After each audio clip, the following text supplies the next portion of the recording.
नोरमा group, जो सोचता है वो करता है। आपके अपने सपनों का आशियाना। जैसे जैसे बिहार विधानसभा चुनाव की तिथियां नज़दीक आती जा रही हैं, वैसे वैसे राजनीतिक सरगर्मी भी बढ़ती जा रही है और दोनों ही गठबंधन के साथ साथ बाकी के दलों में भी जिस तरह से रणनीति बनाई जा रही है वो साफ साफ अब दिखने लगी है। लेकिन सबसे बड़ी समस्या दोनों गठबंधन में सीट शेयरिंग है। इसी को लेकर के बिहार विधानसभा चुनाव 2025 को लेकर एनडीए में सीट बंटवारे को लेकर के जो चर्चाएं चल रही हैं और जिस तरह की बातें हमने आपको बार बार बताई है कि 3 फार्मूले हैं जिसको लेकर के भारतीय जनता पार्टी और जनता दल यूनाइटेड के बीच में पेच फंसा हुआ है। बाकी के जो 3 दल हैं, यानी आपको पता है कि एनडीए गठबंधन में सब मिला करके 5 दल हैं और इन 5 दलों के बीच में सीट शेयरिंग का समझौता होना है। पिछली बार सीट समझौता नहीं होने के कारण चिराग पासवान की जो एलजेपी थी वो एनडीए गठबंधन से बाहर हो गई थी और दूसरी तरफ महागठबंधन में भी सीट शेयरिंग का समझौता नहीं हो पाया था, आपस में सामंजस्य नहीं बैठा था। तो कई दल 3-3 दल बाहर हो गए थे और बाद में उपेंद्र कुशवाहा ने अपनी अलग से एक गठबंधन बनाई, उसके साथ चुनाव लड़े। तो जीतन राम मांझी और मुकेश सहनी एनडीए का हिस्सा बने। एलाइज की बात हुई और नीतीश कुमार के साथ जीतन राम मांझी और मुकेश सहनी को भारतीय जनता पार्टी ने अपने कोटे से टिकट दिया। लेकिन इन सबके बाद 2025 के चुनाव में और 2024 के चुनाव में भी आपने देखा होगा ये पांचों दल एक साथ चुनाव लड़े थे और सीट शेयरिंग के समझौते को इन किन प्रकार न तय कर लिया गया था और सभी एक दूसरे से संतुष्ट होकर के चुनाव लड़े थे। परिणाम भी आपको पता है। जो सूत्रों के अनुसार भारतीय जनता पार्टी और जनता दल यूनाइटेड बराबर सीटों पर चुनाव लड़ने की योजना बना रही है। बिहार विधानसभा में कुल 243 सीटें हैं और प्रमुख दल मिलकर 200 प्लस सीटों को अपने पास रखना चाहते हैं और बाकी की सीटों पर अपने सहयोगी दलों को समझा करके उनके साथ समझौता करना चाहते हैं। लेकिन ये इतना आसान नहीं होगा क्योंकि चिराग पासवान लगातार एनडीए में रह करके, और अगर उन्हें ये कहा जाए पशुपति कुमार पारस की भाषा में या उनके अनुसार, तो 2021 में जब उनकी पार्टी बिखरी थी या 2020 में जब वो अलग से भी चुनाव लड़े थे तो उन्होंने अपने आप को एनडीए का हिस्सा ही बताया था, क्योंकि केंद्र की सरकार में और लोकसभा में वो एनडीए के साथ चुनाव 2019 में लड़े थे, 2020 में अलग से चुनाव लड़े थे और जिसके कारण उन्हें एनडीए से बाहर माना जा रहा था। लेकिन 2021 में जब पार्टी उनकी खंडित हुई, पशुपति कुमार पारस 4 सांसदों के साथ अलग हो गए, तो चिराग पासवान अकेले बच गए थे। लेकिन उसके बावजूद भी उन्होंने अपने आप को मोदी का हनुमान बताया और वो एनडीए का घटक दल ही अपने आप को मानते भी थे। इन सभी बातों के साथ साथ जब जब मौका आया, हमने आपको बताया ही था कि भारतीय जनता पार्टी ने चिराग पासवान को अपने लिए प्रयोग भी किया और चुनावी प्रचार भी कराया। लेकिन इन सब के बाद चिराग पासवान को जो एनडीए का लाभ था वो नहीं मिल रहा था। खैर, इन सारी बातों के साथ 2024 के चुनाव से पहले भारतीय जनता पार्टी के लिए और एनडीए के लिए सबसे ज़्यादा जो ज़रूरी हो गए वो थे चिराग पासवान, और चिराग पासवान को 5 सीटें मिली जबकि पशुपति कुमार पारस को एक भी सीट नहीं मिली और उन्हें अब ये घोषणा करना पड़ा है 2 महीना पहले कि वो एनडीए का हिस्सा नहीं है। ऐसे में आपको बता दें कि 2024 के चुनाव में जिस तरह से 5 सीटें मिली और 100% स्ट्राइक रेट दिया चिराग पासवान ने, अब ऐसे में उनकी सौदेबाजी तो होनी है और उनकी ताकत भी बढ़ी है। ऐसे में अगर देखा जाए तो 243 सीटों वाले विधानसभा में अगर 200 सीटों पर ये दोनों अपना फैसला कर लेते हैं तो बचती है मात्र 43 सीट। और ऐसे में ये नहीं लगता है कि चिराग पासवान इतनी कम सीटों पे मानेंगे। उनको कम से कम 30 से 40 सीटों की मांग है और इससे कम में वो मानेंगे भी नहीं। बार बार जिस तरह से दलित वोटों को लेकर के वो एनडीए गठबंधन में आते हैं और वोटों को ट्रांसफ़र कराते हैं, ये एक बड़ी बात है जिसको भारतीय जनता पार्टी और नीतीश कुमार भी अच्छी तरह से समझ रहे हैं। क्योंकि नीतीश कुमार ने 2020 में चिराग पासवान का दंश झेला है, वो मात्र 43 सीटों पर आकर के टिक गए थे। अब ऐसे में भारतीय जनता पार्टी और जनता दल यूनाइटेड बड़े हिस्से के बाद चिराग को 25 से 35 सीटें मिलने की संभावना है। अगर उनकी मांग पूरी हुई तो वो नाराज़गी जाहिर कर सकते हैं, अगर नहीं पूरी हुई तो नाराज़गी जाहिर करेंगे, और अगर मांग पूरी हो गई तो एनडीए में उनके बाहर होने का कोई संभावना नहीं है।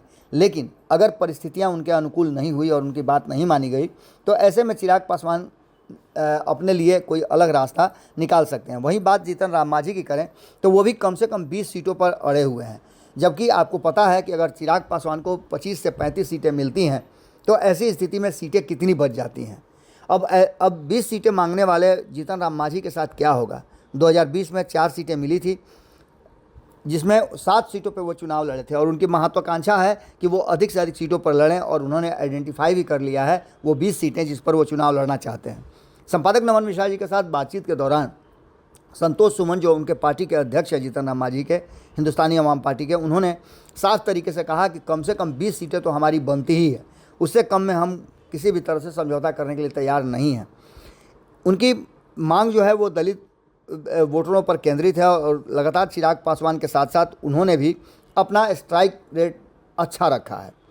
जीतन राम मांझी को 10 से लेकर के 15 सीटें मिले क्योंकि बीजेपी उनकी सहयोगी भूमिका को महत्व देती है और इस बात को लेकर के वो जानती है कि जीतन राम मांझी भी काफ़ी महत्वपूर्ण है, खास करके मगध और शाहाबाद के क्षेत्र में जहां पिछली बार बड़ी भारी झटका लगा था एनडीए गठबंधन को।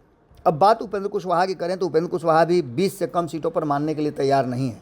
उनकी पार्टी और उनके प्रवक्ताओं से जब हमारी बातचीत हुई तो आपने सुना भी होगा, देखा भी होगा कि वो कम से कम जिस तरह से 2015 में उन्हें सीटें मिली थी उस 2015 की स्थिति में एनडीए में रह करके वो सीटें चाहते हैं। 2015 में उन्हें 20 से अधिक सीटें मिली थी और इस बार भी वो उम्मीद कर रहे हैं कि उन्हें 20 से अधिक सीटें मिलें। तो ऐसी स्थिति में सीधे तौर पर ये देखा जा रहा है कि अगर 20 सीटें उपेंद्र कुशवाहा को, 20 सीटें जीतन राम मांझी को और 35 सीटें चिराग पासवान को दी जाती है तो भारतीय जनता पार्टी और जनता दल यूनाइटेड के लिए सीटों की काफ़ी कमी हो जाती है और 90 से भी कम सीटों पे उन्हें चुनाव लड़ना पड़ता है। ऐसे में ये संभावनाएं प्रबल हैं कि जनता दल यूनाइटेड तो कम से कम नहीं मानेगी, क्योंकि नीतीश कुमार ने इस बार ये घोषणा किया है और कल ही जब हम उनके प्रवक्ता से बात कर रहे थे निहोरा प्रसाद यादव से तो उन्होंने साफ कर दिया था कि सीट शेयरिंग का समझौता अभी नहीं हुआ है और सीटों के बाद हम अपना लक्ष्य भी तय करेंगे। हालांकि हमने 225 का लक्ष्य एनडीए के लिए तय कर दिया है। अब ऐसी स्थिति में आप समझ सकते हैं कि इतना जब कांटे का टक्कर हो और ऐसी स्थिति में सरकार बनाने को लेकर के और मुख्यमंत्री की कुर्सी को लेकर के जब दावा करता हो जनता दल यूनाइटेड तो उसे निश्चित रूप से 100 से अधिक सीटें चाहिए। और अब तक के चुनाव में ये देखा भी गया है कि सीट शेयरिंग के समझौता में नीतीश कुमार ने कम से कम अगर चुनाव लड़ा है तो 101 सीट पर 2015 में लड़े थे जब वो महागठबंधन के साथ थे, जिसमें से 71 सीटें वो जीत करके आए थे।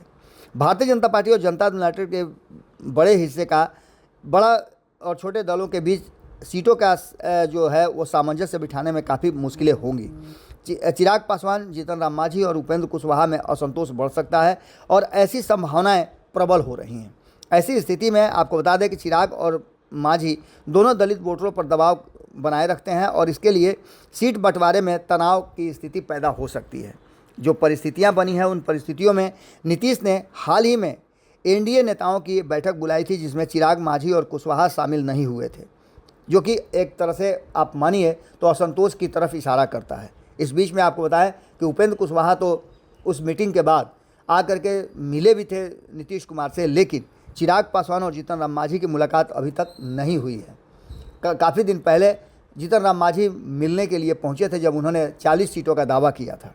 खैर, इन सारी बातों के साथ साथ अब जो चुनौतियां हैं उन चुनौतियों को देखते हुए एनडीए गठबंधन में इन पांचों दलों का एक साथ रहना भी जरूरी है और सीट शेयरिंग का समझौता भी उनके मुताबिक होना है। ये दोनों बातें कहीं ना कहीं परेशान कर रही हैं एनडीए गठबंधन को। अब जो स्थिति बनी है उस स्थिति में कई ऐसे नए फैक्टर पैदा हुए हैं जिसने मजबूर किया है नीतीश कुमार को भी कि वो इस कुनबे को जोड़ करके रखें। तो वहीं भारतीय जनता पार्टी के लिए भी ज़रूरी है, क्योंकि भारतीय जनता पार्टी भी जानती है कि परिस्थितियाँ 2020 वाली नहीं है। इस बार अगर चिराग पासवान बाहर होते हैं तो वो सिर्फ नीतीश कुमार नहीं बल्कि भारतीय जनता पार्टी के लिए भी मुश्किलें पैदा करेंगे। बार बार चिराग पासवान की तरफ से ये कहा जा रहा है कि बिहार उन्हें बुला रहा है और बिहार में वो आने वाले इस चुनाव के बाद बिहार से चुनाव लड़ने की इच्छा रखते हैं। खैर, इन सारी बातों के साथ साथ अब जो वर्तमान परिस्थिति बनी है उसमें खास करके अगर देखा जाए तो 3-4 ऐसे फैक्टर हैं जो मजबूर करते हैं। ये एक तरफ महागठबंधन में तेजस्वी यादव का लगातार चुनाव प्रचार में मजबूती के साथ डटे रहना और उनके वोट बैंक को बढ़ाना, दूसरी तरफ उनकी रणनीति और योजनाओं का लगातार पब्लिक डोमेन में लाना, और इन सभी बातों को देखते हुए ये स्पष्ट नज़र आ रहा है कि कहीं ना कहीं इस बार के चुनाव में कुछ विशेष होने वाला है। चिराग पासवान 25 से 35 सीट की संभावना रखते हैं और एनडीए में रहेंगे, लेकिन मोल भाव के लिए वो दबाव बनाते रहेंगे। दूसरी तरफ अगर बात करें जीतन राम मांझी की तो उन्हें 10 और 13 सीटें, 10 से लेकर के 15 सीटें कम से कम चाहिए ही चाहिए और इससे कम में वो गुजारा नहीं कर सकते हैं। अधिक उन पर दबाव अगर पड़ा और एक साथ रहने की मजबूरी रही, तो ऐसी स्थिति में 10 से 15 सीटों पे उन्हें समझाया जा सकता है और वो भी समझ रहे हैं कि एक साथ रहेंगे तो इसका फ़ायदा क्या मिलेगा और अधिक से अधिक सीटें, स्ट्राइक रेट उनका बेहतर हो सकता है। उपेंद्र कुशवाहा के साथ भी लगभग यही स्थिति है, उन्हें भी 10 से 15 सीटों के बीच में समझाया जा सकता है। लेकिन इन सब के बावजूद भी जनता दल यूनाइटेड और भारतीय जनता पार्टी के बीच में सीटों की कमी निश्चित साफ साफ नज़र आती है। अब इस बंटवारा में संतोषजनक नहीं रहा तो दो छोटे दल हैं वो नाराज हो सकते हैं, लेकिन नीतीश और मोदी की मजबूत स्थिति के चलते गठबंधन टूटने की संभावना कम दिखाई दे रही है। अब जो वर्तमान स्थिति बनी है उसमें एक बात तो साफ नज़र आ रहा है कि विभिन्न संभावनाओं को देख करके और छोटे छोटे दलों, जिसमें खास करके जातीय दलों को लेकर के भी नीतीश कुमार और भारतीय जनता पार्टी के बीच में मंथन चल रहा है। ये बात अच्छी तरह से नीतीश कुमार भी समझ रहे हैं कि 2020 की तरह जो अति पिछड़ा समाज था, नीतीश कुमार के साथ जुड़ा हुआ था, उसमें भी कहीं ना कहीं सेंधमारी हो चुकी है। कई नए दल पनपे हैं और इन 5 सालों में परिस्थितियां बहुत बदली है। नीतीश कुमार पर एंटी इनकम्बेंसी भी लागू होगा और नीतीश कुमार के स्वास्थ्य सहित अन्य चीज़ों को देख करके भी कई तरह के फैसले हो सकते हैं। अब ऐसी स्थिति में प्रशांत किशोर की बात कर लें या IP गुप्ता की बात कर लें, इसके अलावा RCP सिंह की भी बात आप कर सकते हैं। इतना ही नहीं, इसके अलावा और कई दल हैं जो लगातार, जिसमें आम जनता पार्टी राष्ट्रीय है विद्यापति चंद्रवंशी की, वो भी अपने लिए अति पिछड़ा समाज को एकजुट करने की बात कर रही है। इन सभी बातों को लेकर के और अति पिछड़ा समाज 36% जिसका वोट है वो खुल करके NDA में वोट किया करता था, क्योंकि गैर यादवों और OBC और EBC ये दोनों मिलकर के ही नीतीश कुमार और भारतीय जनता पार्टी को अब तक सत्ता में लाते रहे हैं। इनका बिखराव 2015 में देखने को मिला था, जिसका फ़ायदा भारतीय जनता पार्टी को नहीं बल्कि नीतीश कुमार और लालू प्रसाद को मिला था।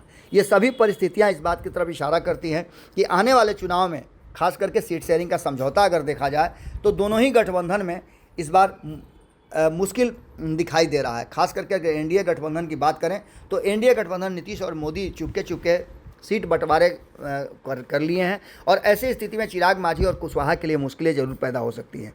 कम से कम सीटों की अगर बात करें या फिर 43 सीटों में बंटवारे की बात करें तो आप समझ सकते हैं कि कैसे ये मामला सुलझाया जा सकता है। ऐसी स्थिति में ये बात साफ नज़र आती है कि जो हमने फार्मूला बताया था कि 90-90 सीटों पर ये दोनों लड़ेंगे और बाकी की जो सीटें होंगी 63, उन 63 सीटों में इन सभी को समझाया जाएगा। अब ऐसी स्थिति में आप समझ सकते हैं कि कहीं ना कहीं संतुष्ट करने की स्थिति आ सकती है। खास करके चिराग मांझी कुशवाहा का क्या होगा, ये बातें अब साफ साफ नज़र आने लगी है। यानी कि कहीं ना कहीं अगर पांचों दलों को एक साथ रहना है तो ऐसी स्थिति में नीतीश कुमार को और नरेंद्र मोदी की भारतीय जनता पार्टी को समझौता करना पड़ेगा और उन्हें 100 सीट से नीचे आकर के चुनाव मैदान में अपनी किस्मत आजमानी पड़ेगी। लेकिन दोनों ही अपने अपने मुख्यमंत्री देना चाहते हैं, ये भी एक बड़ी बात है। अब भारतीय जनता पार्टी सीट बंटवारे का मोटा फार्मूला तैयार कर लिया है और चिराग पासवान, मांझी और कुशवाहा को उनकी उम्मीद से कम सीटें मिलने की संभावना है, तो वहीं नीतीश कुमार और भारतीय जनता पार्टी को भी उनके मन मुताबिक सीटें मिलती हुई दिखाई नहीं दे रही हैं। एक दूसरे को संतुष्ट करने और चुनौती का सामना करने के लिए इन्हें एकजुट होकर के रहना पड़ेगा। यदि NDA गठबंधन बिखरा तो उसका सीधा फायदा कहीं ना कहीं महागठबंधन और तेजस्वी यादव को हो सकता है। 2020 में तेजस्वी यादव सत्ता के करीब पहुंचते पहुंचते रह गए थे। इस बार परिस्थितियां बदली हैं और कहीं ना कहीं तेजस्वी यादव उभर करके सामने आए हैं और कई ऐसे फैक्टर हैं जिस फैक्टर पर लोगों ने उन्हें स्वीकार भी किया है। अब देखना दिलचस्प ये होगा कि NDA की एकजुटता और नीतीश कुमार के नेतृत्व पर चिराग का समर्थन गठबंधन को मजबूत रख सकता है और इसे बनाए रखने के लिए भी पूरी तैयारी करनी होगी। और सीट शेयरिंग के समझौते में हर दल को, चाहे वो भाजपा हो, जदयू हो, भले ही वो आपस में समझौता कर लिए हों, भले ही ये कह दिया हो कि 122-121 का फार्मूला रहेगा, लेकिन इन सभी को देखते हुए अब तक इस पर फैसला नहीं होने का कारण यही है कि एक दूसरे को संतुष्ट करना जरूरी है।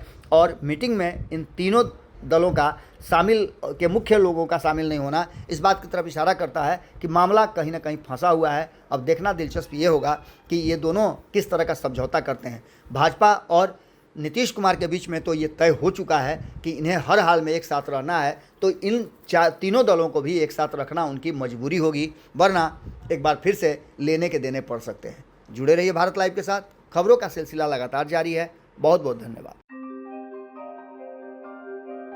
आपके सपनों को हमने सजाया है।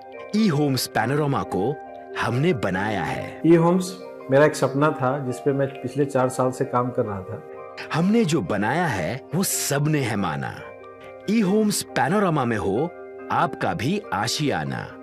और फाइनली हमने 2021 में इस प्रोजेक्ट को लॉन्च किया। बहुत लोग अप्रिशिएट कर रहे हैं कि पूर्णिया जैसे शहर में, बिहार के, एक तो बिहार की बात करें उसमें भी पूर्णिया जैसे छोटे जगह में इस तरह का लाइफस्टाइल देना, ये सुन के हम लोगों को बहुत अच्छा लगता है। ई होम्स में हमने कुछ और भी किया है, जैसे हम जिस जगह में रह रहे हैं हमारे फैमिली सिक्योर हो, उनको सिक्योरिटी का ध्यान में रखा है। आपकी सुविधा और सुरक्षा आपके लिए खास है, ये आपका विश्वास है। इसमें आर्टिफिशियल इंटेलिजेंस का 7 लेयर सिक्योरिटी का हमने इस्तेमाल किया है। लश ग्रीन कैंपस को बनाया है। यदि हमारा बाउंड्री वाल है तो वो वर्टिकल गार्डन है। ये जितनी भी फैसिलिटी होता है एक इंटरनेशनल टाउनशिप में ई होम्स है, ये हम लोग विश्वास नहीं कर पा रहे हैं। जो भी हमारे मित्र दोस्त या जो भी हमारे बाहर के बाहर आते हैं तो हम लोगों को बहुत अच्छा सुनने को मिलता है और बहुत अच्छा क्रेडिट मिल रहा है। वो सारा हमने सिर्फ एक बिल्डिंग नहीं बनाया, हमने एक बहुत अच्छा लाइफस्टाइल दिया ई होम्स में, और मेरा एक सपना था जिसको मैं आज फुलफिल होते हुए देख पा रहा हूँ। ये आपका आवास है। ई होम्स पैनोरामा में अब आपका निवास है। E homes panorama, luxurious lifestyle redefined. Panorama group, जो सोचता है वो करता है। अगर ये वीडियो पसंद आई और वह बिहार के राजनीति और बिहारियत से सरोकार रखेनी तो सब्सक्राइब बटन दबा के चैनल के सब्सक्राइब कर ली। ओजे एगो घंटी बा, ओकरा बटन दबा देला से कुल सटीक और मारक खबर रुआ मुफ्त में मिल जाई। अगर रुआ पत्रकारिता के हमनी के नया प्रयोग में सहयोग कर चाहतानी तो ज्वाइन बटन दबा दी। पेटीएम नंबर नोट कर ली 9386816700।